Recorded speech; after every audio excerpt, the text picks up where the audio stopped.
আসসালামু আলাইকুম। আফনান্স মম kitchen and ব্লগে সবাইকে জানাচ্ছি স্বাগত। চলছে বিজয় আনন্দের খিচুড়ি রান্না।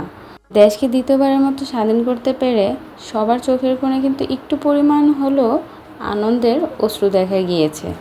আর দেখা গিয়েছে গণভবন থেকে নিয়ে যাওয়া কম্বল, শাড়ি, ফ্রিজ, টিভি, খাবার দাবার, অসংখ্য জিনিস। এমনকি গণভবনের মুরগি, হাঁস, গরু, ছাগল, মানে কোনো জিনিস আর বাদ নেই যা কিনা জনসাধারণ নিয়ে যায়নি। এমনকি আমার একটা ফ্রেন্ডকে আমি দেখেছি যে সেখান থেকে টিস্যু নিয়ে এসেছে, কারণ তারা আগে যেতে পারেনি, অন্য কিছু নিতে পারেনি, তাই স্মৃতি হিসেবে টিস্যু নিয়ে এসেছে। আমি তো এটা দেখে হাসতে হাসতে শেষ। তো যাই হোক, দেশকে দ্বিতীয়বারের মতন স্বাধীন করতে পেরে যেমন আনন্দ লাগছে তেমন চিন্তিতও আছি, কারণ স্বাধীনতা অর্জনের থেকে স্বাধীনতা রক্ষা করাটাই কঠিন। তাই আমাদের সবার উচিত যে দেশের সম্পদ নষ্ট না করে দেশকে উন্নতির দিকে নিয়ে যাওয়ার জন্য একত্ববোধ হতে হবে। তো খিচুড়ি রান্না শেষ হওয়ার পর কিন্তু খিচুড়ি এক একজনের প্লেটে দিয়ে দেওয়া হচ্ছে।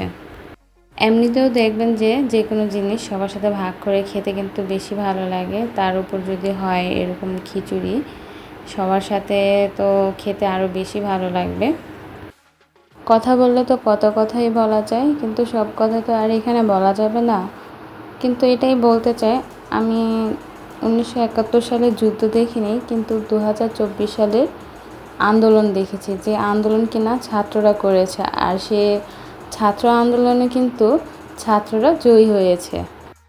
কোটা সংস্কার ইস্যুকে কেন্দ্র করে আমাদের শত শত ভাই বোনেরা কিন্তু শহীদ হয়েছে। তাদের মায়েদের মনে যে কী চলছে তা একমাত্র আল্লাহই ভালো জানে। কিন্তু আজকের এই বিজয়ের পর হয়তো বা তাদের মনের ভিতরে এত কষ্ট থাকবে না, কারণ যে ইস্যুকে কেন্দ্র করে তাদের সন্তানেরা শহীদ হয়েছে সেই ইস্যুতেই কিন্তু দেশ জয়ী হয়েছে। শহীদ ভাই বোনেদের যত শ্রদ্ধা জানাবো ততই কম হয়ে যাবে। তাদের রক্তের বিনিময়ে কিন্তু আমরা আবারও দেশকে স্বাধীন করতে পেরেছি। আর পুরো বিশ্ব একটা জিনিস দেখবে যে এই যুগের ছেলেমেয়েরাও কিন্তু কম সাহসী নয়। তারাও চাইলে কিন্তু 1971 সালের মতোই এ দেশকে স্বাধীন করার জন্য নিজেকে বিলিয়ে দিতে পারে। তো সবাই ভালো থাকবেন। আজ এই পর্যন্তই। আল্লাহ হাফেজ।